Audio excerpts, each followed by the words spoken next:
Hello, this is Jen, And this is Brittany, and we're the Village Homeschoolers. and today's episode about inclusivity. Yeah, we're going to tell you why we chose an inclusive co-op.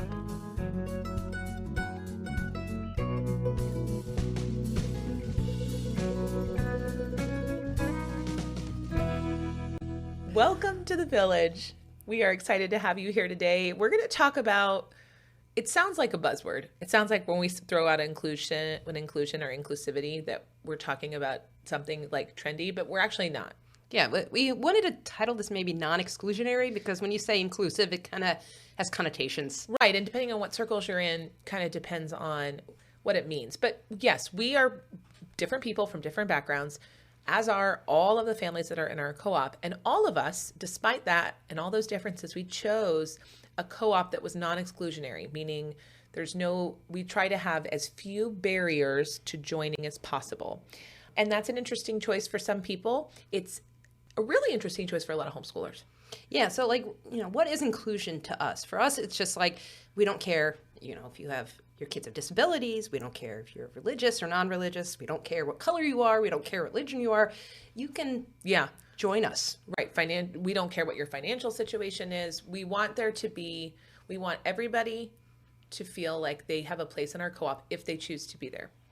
And that's really been something I think we're successful with. And those of you that were able to listen to our podcast with Brandy, who was one of the founders of our co-op, she had a really good perspective on this. But when they started the co-op, and remember, we were not the people that started our co-op. Mm-hmm. When they started the co-op, that was the focus of it. The focus was non-exclusionary, inclusive, anybody is welcome that would like to come. And if you look back into the history of homeschooling, that is kind of a novel idea. Mostly in the past, homeschoolers were religious. Mm-hmm. They were formed around religious belief systems or even churches, institutions, those kinds of things. And the co-ops and the groups, all of it kind of sprung from that central theme. And that's fine. That worked really great for those people. But that has changed a lot over the years. Yeah. And I think it's an interesting take because a lot of us have a lot of different reasons to homeschool now. When everybody was homeschooling back in the 80s, and they were doing it because they wanted their child to have a religious education that was in line with their family's values. Mm-hmm. That's just not why everybody's coming to the table. Even religious people. There's a lot of religious homeschoolers that don't belong to religious groups. Yeah. We have them in our group. Mm-hmm. I have a religious belief system, and it's very important to me. And I intentionally chose an inclusive, non-exclusionary co-op. And if I hadn't, I wouldn't have met Jen. Yeah, there we go. Yeah, because Jen and I grew up very different. Jen did not grow up with a belief system. Well, yes, we're kind of neutral. Yeah. I grew up in a very religious home. I did not, and that's okay. And honestly, I didn't look for a homeschool group because it was religious or not. I was just looking for anything. Right. So you were going to convert. I might. Just let me in. Yeah, please. Right. So I mean, and it's an important thing for us, and it's become more important as the times has gone on. In fact, for me, it has. I think I was just like, okay, this is great. I want it to be open to anybody, and great, they'll let me in, and so I'll join co-ops. And every homeschool co-op I've belonged to has been non-exclusionary and inclusive, even though I have a religious belief system. But I think as time has gone on, and as we have evolved as homeschooling parents, co-op leaders, it is more important for me to be open to anyone who would like to come in. But yes, for me as well, I just think it's really important now that my child experiences different things in life. I don't want him to be so secluded that he's only experiencing the 4 or 5 friends that I have handpicked for him to be in our co-op. I would like him to experience all kinds of different religions and different types of lifestyles because, for me, it's like that's the real world, and that's what he's going to experience when he gets out of my house is all this diversity that he might not experience. Right, exactly. I think, it's this dichotomy with homeschoolers, right? Because on the one hand, a lot of us are pulling our children from the mainstream public sector. They're not in public school. We're intentionally choosing to be a little more alternative for a variety of reasons, but that's what we're choosing. At the same time, we also are kind of preparing them for the real world. And so how do you protect them and instill your values, which may not be the values of the public school system, and that's why you're not in it, while also saying, hey, when you get out into the world, people vote different than you, people believe things different than you, They look different than you. different than you, they act different than you, they make choices different than yours. And that's okay. And that's okay. Yeah. And you don't get to go out into the world and say, and have but that's not okay. That's not okay. And to have a really horrible reaction to it. I mean, I would hate to have my child grow up and encounter somebody who was very different from them and then like not just go, oh, cool, okay. You know, like, and just have, I don't know. That's like one of my big fears is for my children to be scared of somebody different from them. Yeah, absolutely. You want them to have normal reactions. Right. just kind of like, not to have it shut down their way of, not to be shocked by right, the weirdness that could be in the world, right? Right. Well, and I, in a way, like when you go out as a homeschooler and people are like, why are you at the grocery store at noon on a Wednesday? No one has actually said that to me in that accent, but you know, I feel like it's an old cranky man when they come at me with that. Every time I've been asked, it's been by an old cranky man. Well, there you go. And then they start asking for the multiplication tables. Yeah. So, you know, we understand what it's like to be greeted in the regular world as weird. Yes. I don't want my children to treat other people like that. I don't want to treat other people like that. So that's why it's really important for us to be in a non-exclusionary co-op. We wouldn't be here if this group wasn't inclusive. Yeah. We were not the founders of this group. They let us in. Despite all my weirdness. Yeah. So we have over 30 families in our co-op right now. And I think we counted 3 of them are originals. 3. So if we did not run an inclusive co-op, that we would be missing out on 31 families. Yeah, and it's amazing. And some of these, well, I should say all of them. I shouldn't say some.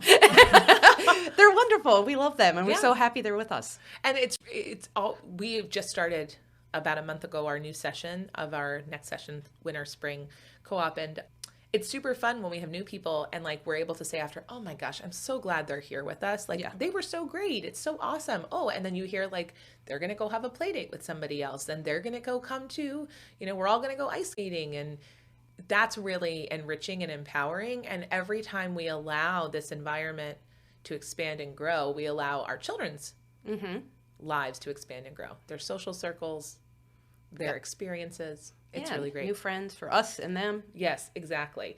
I think it does take some intention, especially as you continue to go, because like we've been around a while. A lot of us, like I said, there's 3 people that have been in this co-op since inception, but a lot of the people in the middle have been here several years, and we have a well-established friendships. We have well-established respect and trust and all these other things. And it's easy to get complacent in that and just say, why isn't this good enough? Yeah, right? we're good. We're great. I come on Tuesday, or I come on Friday, or I come on whenever I have my co-op, and I'm happy. Yeah. I'm with my friends. I'm with my community. Like, why mess with something that's already working, right? Right. I think that is, and to some extent, that's human nature. I feel safe. These are people I know. I don't get nervous. I don't get anxious. If I have to show up in my pajamas with no makeup on, they're not going to hate me. So I get that element of it. And I think all of us in the little child inside, you know, we feel our anxious little child. Yeah, that anxious little child. We feel that anxiety about new people are scary. But nothing is sustainable without new people. Yeah, because we're going to have to be replaced someday. Yeah. I even like said, you know, my child's going to be 18 in 7 years.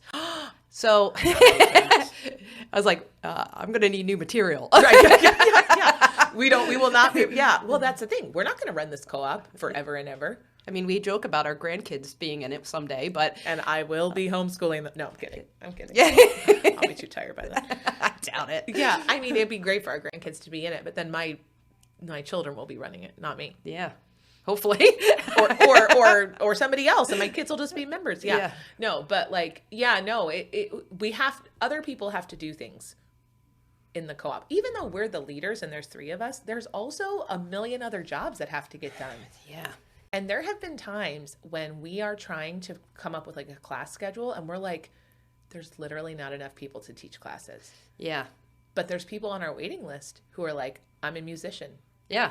I'll teach anything to get in. Yeah. We get that a lot. I'm a musician. I speak Spanish. I'm happy to do a foreign language class. Okay, awesome. Let's go. You know, and so new people, they help not only broaden your experience and help us prepare our kids for the real world, but they also like really help us grow as a co-op. Because they're enthusiastic and they have Right. fresh ideas. And, Right. Yeah. Right. And so Fresh talent. yes, yeah. They haven't, you know, yeah. Not teaching poetry for the 19th time. That was pointed. That was pointed.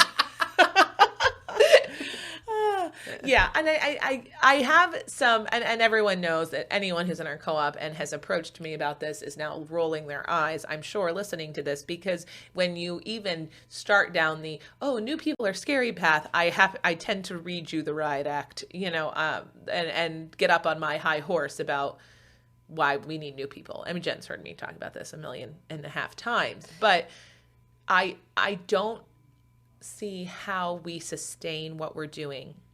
And if we're really talking about this from a community standpoint, communities can die. Yeah. I mean, that sounds super morbid. I don't know. Well, you know, like Brandy was saying in our podcast with her, is that, you know, when she was looking for a homeschool group, she had to start one because she could not find one. Right. And so there isn't a lot. And I would love for you to listen to our podcast and start your own. Yeah. The big reality is, it's not, you know, maybe it's not for everybody. And I would love to help as many people as possible to get in the door. Yeah. So. Right. And just to be able to have that community and to be able to have it continue to be sustainable. I mean, it's scary to have new people. Yeah. And I get that. For me, it's like scariness is not new people. It's more work for myself. But the people are lovely. Jen has trust issues. Yeah. Well, and it's interesting because like my thing is like, so it's storytelling time, but I had a real moment last week where we had a family decide that our co-op was not for them. And we've talked about that before, and it's really great on a podcast to be super idealistic about that. But my reaction, and Jen knows this, my reaction was immediately to get defensive and to try to encourage them to stay. That's why I don't lead alone. Jen was able to talk me down off the ledge and say, no, that's okay. It's not for everybody. Let them go. Yeah. Another person can take their spot. Yeah. And they were leaving for reasons that had nothing to do with philosophy or inclusivity. Yeah. It was just they were not probably ready for a homeschool co-op post-pandemic. Yes, it was not a personal attack on you, Brittany. No, but I took it super personally. So Yeah. when we let new people in, my inclination is to worry about that. Like they're going to come in, they've never seen us before, and they're going to make snap judgments. And what are they going to think of our wild and crazy group in this really old church that Is loud and smelly. the church is loud and smelly? Well, maybe we are too. There's a lot of hippies on our group. So Yeah. Well, and it's a sweaty job. There's a lot of kids. Yeah. But like, you know, and like, how will they feel about the fact that we've done activities where we hand children real tools, you know, little kids sometimes, and that's just kind of the style of our co-op. You know, we let kids cook things over open fires. In a safe way. Yeah, we're very safe. But I mean, like, that's not everybody's scene. Yeah. You know, we sing songs, we dance, we are silly. You had a whole exercise routine. I do last morning week. aerobics every single. And I just DJ. Yeah, play the wrong song. It's okay, it worked. Jen's our DJ. So like maybe we're not everybody's scene, but the little person inside me who wants everybody to like me, and by extension, the group that I'm a part of, gets my feelings hurt when they don't. You know, and it's funny you say that because I've seen a couple kids that were new this semester, and they started off hiding in the corner, covering their ears because it was so loud and they were so scared, and they didn't know anybody. They've never been around large groups of kids before, and by Friday's class, they were loving it. They were in the crowd with the rest of the kids, and they were just like enjoying themselves so much and making friends. And that is the awesome part of being inclusive. Exactly. It's like, it's about the kids. Right. And so I have to remind myself, the little girl inside me who's afraid that no one's going to like us, that's why we do it. That's why we take the leap, because most of the time they do. Yeah. And so for me, it's like I always have to think about all the kids when we're being inclusive. Like, yes, it's important for parents to feel welcomed and everything. But for me, I'm like, I want to make sure your kids are having a good time. If you're having a good time too, that's great. But I just want to make sure the kids are having a happy and good time. And they almost always are. No, it's interesting for you because you said your big hang up with inclusivity is not people liking you or liking us. It's that you worry about workload. Yeah. You know how much work this is sometimes. Well, it is a lot of work. And so, and Jen has talked about this before. Jen's in charge of actually communicating with our new people. And once in a while, well, not semi-frequently, I would say, we get people that are unsure what a co-op is. They've never seen one before. They've never seen one like ours before. They're thinking, no idea about the expectations. Right. And so when we come in and we say, okay, so hey, welcome to our co-op. These are the classes that are available for your kids. Oh, and by the way, you have to fulfill a volunteer agreement, which can involve teaching, assisting, and or cleaning. And a few people, not out of any malice most of the time. I like to think that. Yeah, we tell Jen that, so she keeps going. A few people, they react a little bit abruptly, mostly because they don't have a frame of reference of what's going on. They're like, what? Why am I cleaning? Like, that's not fair. Yeah, schools have janitors. Yeah. And we're like, yeah, we're not a school, that kind of thing. I mean, I'm kind of a janitor, but I'm not. And so you're like, whoa. We're just letting anybody in here and they think they're just going to come in and not have to help. Yeah. And like we're not a nonprofit. We're not a government organization. Like we're doing this. Yeah, we're not funded by your tax dollars. We're letting you into our friend group, basically. Very large extended friend group. Yeah. Yeah. So it's interesting, right? And so it's really good. Jen and I and the other leader were really good at talking this through, because when I get my feelings hurt about they're not going to like us, Jen's like, Brittany, it's not personal. And when Jen's like, oh my gosh, these people are going to come in and they're going to make a mess and they're not going to do their job. I'm like, Jen, almost everybody that comes in does their job. Yeah, I know. Like, I'm always worried, like, she's going to be mean to me. Yeah. I'm going to be cleaning up forever. So it's good. So I think we hold each other accountable for that. Yeah. Like, this is what we were founded on. Not even us, but we signed on to this. And we decided to keep that because it's awesome for our families. Right. And so, now keeping other people accountable can be a little more difficult. Sucks. Yeah. Because again, a lot of people in our co-op, they're not behind the scenes looking at the waiting list, getting the emails from new families interested. I got 3 personal text messages from people I knew yesterday saying, hey, how do I get on the waiting list for your co-op? And it's super hard to tell somebody and have even a relationship with, you're going to be number 69 on that co-op list. Yeah. I need you to know that the waiting list is really hard. As Jen always says, listen to the podcast. Tell them to start their own. But it's a little hard to be self-promoting in those moments too, because you feel like you're talking to somebody really vulnerable. And so we see that. We see the need for opening up and being non-exclusionary and helping as many families as we can find a space, find a community, find support, find classes, find companionship. Our current members, I think, ideologically understand that, but in practice it can be hard because they don't see the emails and the texts. Well, and there's also a bit of comfort in knowing what to expect. You know these kids already. So if you're a teacher, you know how the kids are going to behave. Right. You're going to be like, well, Tommy over here, I know he's going to have a hard time sitting through this. Right. So he's going to get up and walk. And we know that. But if you have a whole bunch of brand new kids, you have no idea what to expect. Right. So it's a little scary. And I can understand that. Right. Also, it's like new families, new parents. We have relationships out, I guess, in tandem with our children's relationships. Yeah. And so, like, are they going to like me? Are they going to think the decisions I make for my family? Because... Are you going to come in and judge me? Right. And so this is, and I think that ties into the anxiety that any of us, we think we get rid of it when we're kids, but we don't, right? We're still carrying that in a little bit. And we want to kind of protect ourselves. I think what's interesting about that too, and why homeschoolers may be more prone to it, is because we have already made, like I said earlier, a decision that is alternative. And we've probably been judged for it at least once or twice. Absolutely. Maybe more. And so I think that immediate reaction is, this new person's going to come in.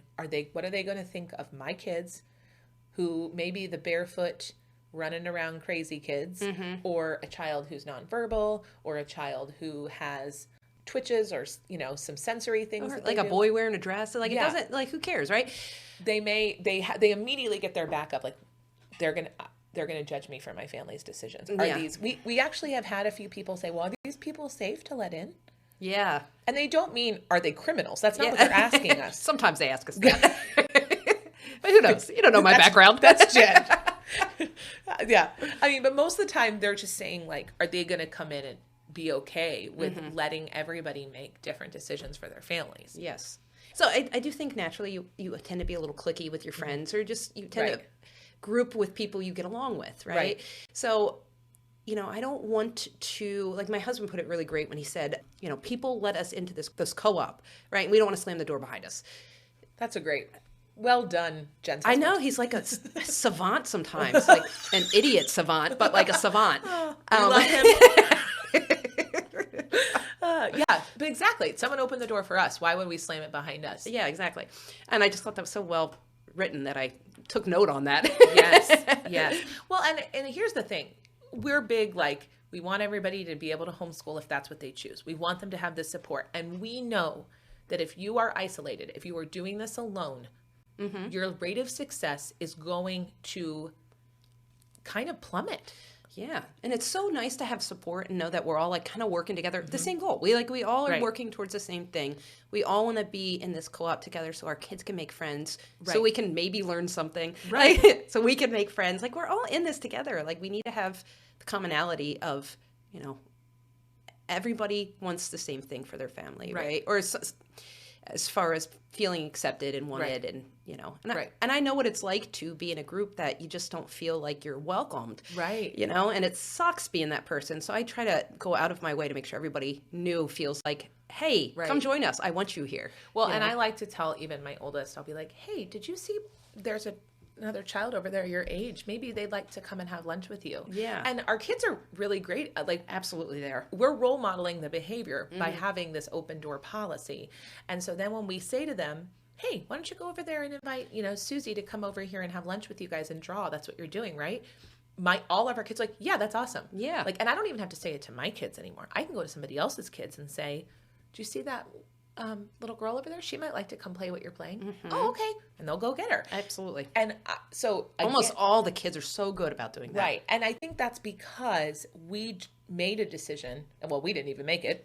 Brandy and the other founders made this decision. We've continued it, and then we walked it out, even when it's hard, because sometimes it's hard. It is. And I understand. Well, and we joked in a previous podcast, that one we said, when 20 things you don't have to be to join a homeschool co-op, sometimes somebody comes in and they're like, oh, I've got my Subway sandwich for lunch. And you look at that woman over there with her sprouted mung beans and quinoa and shredded beets. It's always quinoa. It's always quinoa. It's always the sprouted mung beans. And like they're immediately feeling that juxtaposition. Yeah, when they're using their plastic and Tupperware containers, and Brittany's like, I have this wooden cutting board. Did I? I did do that. You did have a wooden cutting board. She's one of those parents. I am. Well, plastic freaks me out. I'm totally not judgmental about anybody else that uses plastic. I am not a plastic-free household. But I do try to minimize it. And I at one point did bring a wooden cutting board. I was like cool before the charcuterie wars were cool, Jen. It was. Every kid had a little tiny cutting board. Their own personal charcuterie board. Yeah, she looked really fancy. I've aged past that. Now I'm just like, here's a package of, pepperoni. Here's a package of... Good luck to you, kid. Yeah, a can of olives. Have luck. Have some lunch. Yeah, no, anyway. But yeah, no, I think that is really what people are they're not repelled by inclusivity, but that's what they're like, putting up a wall when we talk about letting new people in and being inclusive. That's what they're trying to avoid, is that person's judging me. And maybe making me say, am I doing the right thing? Should I be eating on a wooden cutting board? No, you should do what you want to do. But you know what I mean. Now, on the opposite side of that, by letting new people in, we learn things, not just the kids, but like my part of my plastic fears actually don't just come from myself and my own research. They come from another member in our co-op who has researched the heck out of plastics. And if you want to ask her, like, you could throw any plate, cup, couch, piece of fabric, bowl, and I'll be like, hey, what's the lead content, the cadmium content? Yeah. She knows it all. She's like super resourceful. Oh yeah. And so I have learned things from her. Maybe it's a little paranoid. Yeah, where I'm like, I don't want to even tell you what's in this. But a big one is gardening. We have a lot of people who garden. Mm-hmm. Jen's a great canner. Yeah. And we've been able to share that knowledge. When you see somebody bring in a can of relish like that they've made themselves. You're like, oh, I'd really love to get into that. And Jen's like, yeah, let me tell you how I do it. Yeah, I've gone to people's houses to teach them how to can. Yeah. And so that's the other thing. While it can be scary to be faced with something that's a different for you and different choice for you, you can learn from it sometimes, and you actually get a benefit from that too. Jen is a great gardener, and she's a great chicken keeper. And she had chickens before I did. And so when I had questions, poor Jen got all my texts. Now that my chickens are just running amok. But yeah. But so it can go into everything. But like when I had struggling with my son with spelling, he is not a good speller. But we love you anyway. It's okay. You're not a good speller, son. Not everybody has to be one. No, you don't have to be. We have spell check for a reason. Yeah. It's great to talk to other people like, hey, what works for your child? Because this is not working for me. It's great to hear different stuff, right? If we were all doing the same thing and listening to the same stuff and doing the same things, it would be boring. Exactly. Now, that sometimes means that we've got idea A, idea Z, based on our personal life story situation. And we can't always get those people to meet in the middle of the alphabet, A and Z, right? Yeah. And most of the time, it's like live and let live. You do you, I'll do me. Take what works for you. Yes. Leave the rest of it behind. But once in a while, it's a clash. I think COVID was really a point where we saw that happen a lot. I mean, we don't need to get into that too much, but like masks. Are we going to require masks? And some people are very passionate about. We had people on both sides of that in our co-op. And I'm not going to tell you what we did because you'd need to decide that on your own. But we had people on both sides of that really strongly. Yes. Really strongly did not want to have masks. Really strongly wanted everybody masked. Yeah. And navigating that was something I hope I never have to do again. Hopefully not. But we had to work through it. We had to work through some conflict resolution and have empathy for both sides of that argument. So I think COVID was probably where we saw some places where we couldn't just live and let live. We might have had to make some compromises and explain and have empathy for both sides of an argument. And it was hard. But you heard Brandy talk about having a code of conduct, having some parameters, having some rules. We've talked about why, even though rules are that bad R word that we don't always love to talk about, you kind of need them. But we had that system in place. We had a system in place to say, listen, we're an inclusive co-op. In order to maintain the peace and harmony of what we're doing here, we're going to look at our code of conduct, our statements, our XYZ, and we're going to make a decision based on that. And we were able to weather the COVID storm. And some groups weren't. Exactly. Actually, we're still getting resolved groups being added to our wait list. Yeah, we just had a group break up that they all want to join our co-op. And that's always, that's a very religious group that just did that. And I think when we reach out to them, we'll have to be like, hey, just so you know, like, we're cool. We have lots of religious people in our group. You can join us, but we're also at a church, but we're not members of the church. And so, I mean, that's always one of those things that we're actually going to have a field trip. And not everybody knows this. So sneak peek. We probably will have it by the time this is posted, but we're having a field trip where we're going to use they're like food safe dyes. Oh, it's like powdered dye. Powdered dye, and you throw them at each other. You wear white shirts and you throw them at each other. And it's actually based on the Hindu holiday of Holi, which is what they do in India. I think it's the country of India. It's kind of like those fun runs. Yeah, Americans have made them like fun run 5Ks and fundraise with them now. But actually, a lot of that's a Hindu holiday. And so the mom who is planning that field trip for our co-op was like, well, I want to read a book about the tradition.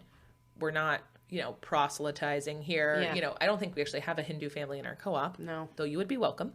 But, let's talk about the tradition of what we're doing and learn about the culture. And then we'll go throw the dye at each other and have fun. And she's like, is that going to be okay? And I said, yeah, it's going to be okay. I said, we have to be really honest with people and say, this is what we're doing. This is the book we're reading. If you're uncomfortable with this, you do not have to come to the optional field trip that day. I was like, but we are an inclusive group and we can learn about other people, other cultures, other holidays. And so that's why we're going to kind of do it. And so I think that's always an interesting, you got to have those parameters so you can go back when you do have conflict and go, all right, how do we work this out when we have two people who can't meet, not even two people, 2 sides, 4 sides, 8 sides. There's a lot of sides to things lately. I mean, we have had people that have left our co-op because they didn't realize that it wasn't religious as well. Mm-hmm. And there was some hurt feelings, and but it's how it is sometimes. Right. And that's why we always like to say, as much as the little girl inside me gets her feelings hurt, we're not for everybody. Mm-hmm. And your family may need, for your reasons, to have a co-op that is not open.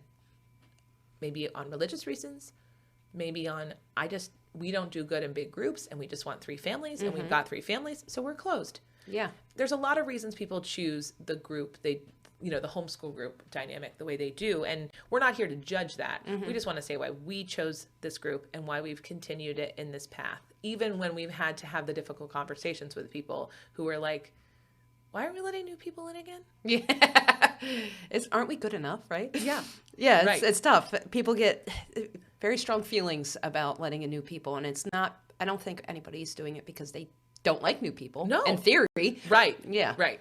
Walking it out is a little harder sometimes. Yeah. But if we hadn't walked it out, we wouldn't be where we are. So I think if you are in this position where you're like in the formation stages of co-op creation, think about it. Yes. Like, what do you want as a goal for your group? And if you really want a group and you really want a diverse community, a community that can be self-sustaining, a community that can help support you and your family and future families, think about being non-exclusionary. It's kind of awesome, though, because I talk to other people about some of the people in our co-op, like my mother, and she'll be like, what kind of group do you have? And I was like, a wonderful group. Yeah. But you see so much diversity that you wouldn't, like behaviors and lifestyles and stuff that you wouldn't have it even in the normal world. I think we're seeing, Right. And that's wonderful. I think it's wonderful for my child. So. Right. Exactly. And I was having a conversation with other members of our co-op, actually, I think last week. And I was like, I tend to have really good radar. Like they'll call our co-op number, they'll call our email, and they'll be like, hey, I'm interested in joining the co-op. And, sometimes Jen has the conversation. Sometimes I do. Sometimes our other leader does, depending on who picks up the phone. And I'll like, oh, this person's going to be good. And She knows she's good. I am like 100% accurate. Yeah. Like I can pinpoint who's going to be good, and I have a really good radar for it. And somebody was asking me, well, how? What are you looking for? Because we don't have like you need to be this religion and this, height and this. Yeah, we don't have a questionnaire you have to fill out. Yeah. And I said, I think it's the ability to recognize other people's humanity and want everybody to be successul. You're a good judge of character. Maybe. But I think I mean, I have really crappy, petty moments. Yes. So I'm not saying you do to me. I'm just saying we all do. Yeah. And so we have seen ourselves and some other members of our community in really bad moments where they were not their best selves. We spend a lot of time with each other. It's hard not to. That happens because we're human beings. Yeah. But even when you come in and maybe are confused or maybe are unwilling to necessarily help right away, I sometimes can see who's going to stick it out because they have this ability to be like, I want this community because I recognize everybody's here for the right reasons. Yeah. And so I think that has been the biggest gift is like, no matter who you are, what your life looks like, what your family structure looks like, what religion you are, there's that common element that unites everybody who comes into our co-op. And it is the factor that keeps them there or they move on to something else. Well, like the most wonderful thing to me as a leader is when you let in a new group and they say, we are so glad we got in. Like, this has been wonderful. You are our kind of people. Right. And that is like the best feeling in the world. And that's why I keep doing it because I'm like, these people appreciate me. Yeah. Well, we had another family who called us and they were like, we're a religious family, but the religious co-ops, they were of a Christian religion that was not welcome at some of the religious co-ops. And it was really hurtful for her. And she was like, you guys are, we're just hoping to get in, which they did, which we were so thrilled for. Because we weren't sure because she was like 60th on the list. Yeah, but the way the timing worked out, it was so great. And so for me, that's why I do it, because I'm like, nobody deserves to not have a chance at having a community, a friend group, support. And you don't have to be the same religion as me for me to be able to give you that kind of support. Yeah, and then we've had other new moms say, like, we move around a lot. We're in the military. I never had friends really because we move around all the time. And, when you're homeschooled, a lot of times you're not having the same connections as you would a public school. Right. Because you're not seeing all the other parents. So it's really nice to be able to, let's have mom nights and let's bring everybody. Right. So let's you can get to know some other people. Club. Yeah. It's really lovely. It is. So it's really rewarding. It is work, but it's also, you're right, super rewarding. Awesome. I know it's really selfish of me to say that, but I do it for the... She does it for the pats on the back. Well, don't we all as humans? I know, right? Is that the only thing that makes me be a good person, right? No. Good job, Jen. Carrot and stick. Yeah. No, I mean, we all need, and I think we should probably do a podcast on that. Actually, when we talk about personalities, we might talk about that, but because we have a personality test podcast coming up. Get ready for that.